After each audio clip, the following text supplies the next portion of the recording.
As the wind is increasing, I sheet the sail, my board generates lift, and eureka! I'm windsurfing, like an expert almost. Well done, I tell myself. To get to this level, it usually takes 2 to 3 weeks of training. And here you are, windsurfing in the strong afternoon winds after just 2 to 3 days of the beginner's course. Well done.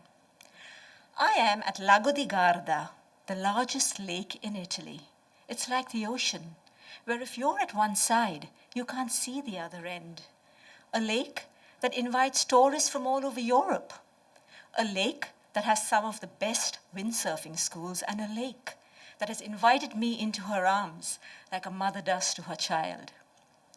3 months in this country, and not only do I speak the language, but I'm also doing what most Italians do, windsurf in the summer. The wind is in my hair. The afternoon summer sun is burning my already tanned skin. I smile as I imagine a conversation with my colleagues on Monday. I smile even more thinking about what they'll say. Che brava, bravissima. How brave. Wow. For an Indian who's never indulged in water sport before, you went windsurfing in the afternoon winds?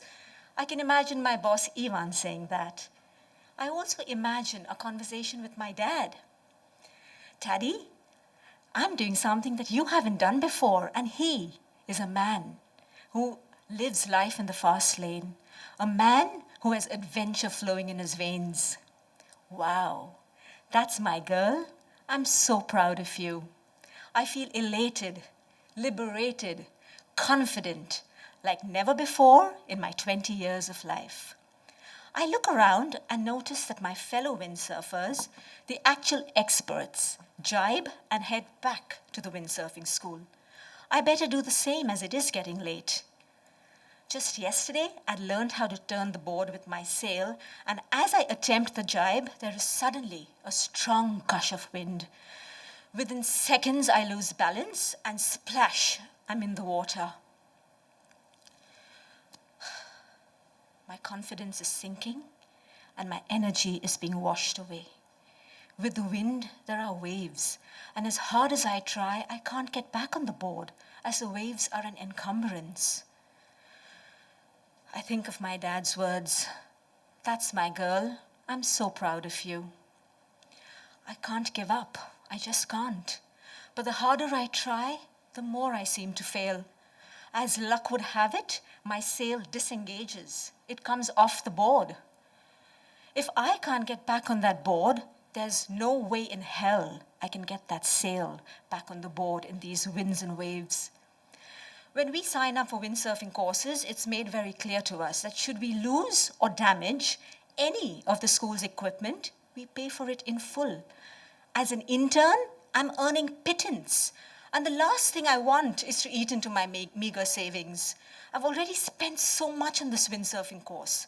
So whatever happens, I cannot let go of the sail and the board. I let myself languish in the lake. The same lake that invited me into her loving arms is now suffocating me. I feel breathless, betrayed, beaten. But I cannot give up. I cannot give up. I think of my dad's words. So, with the sail in one hand and the board in the other, I paddle my legs like the devil underneath. I must get to the shore. I must get to the shore. I was being pushed in the opposite direction. Yes, after what about seemed a lifetime, I finally get to the shore. Not the shore where my windsurfing school is located, not where I'm supposed to be. I'm at the other end of the largest lake in Italy, alone, with my board and sail as company. I was reminded of the Tom Hanks movie, Cast Away. Will this board and sail become my very own Wilson?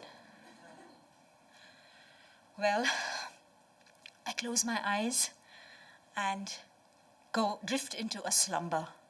Nilofer, Nilofer, that's Daddy's girl. I'm so proud of you.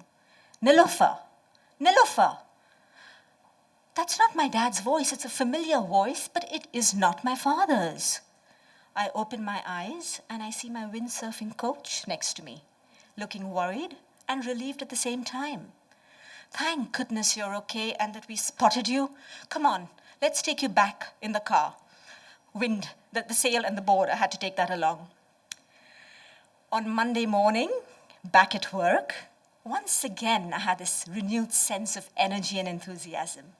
Of course, I narrated the story, the adventure, or should I say misadventure, to my colleagues. And yes, Ivan did tell me that I'm almost an Italian now. I called my dad. Daddy, I've done something that you haven't done before.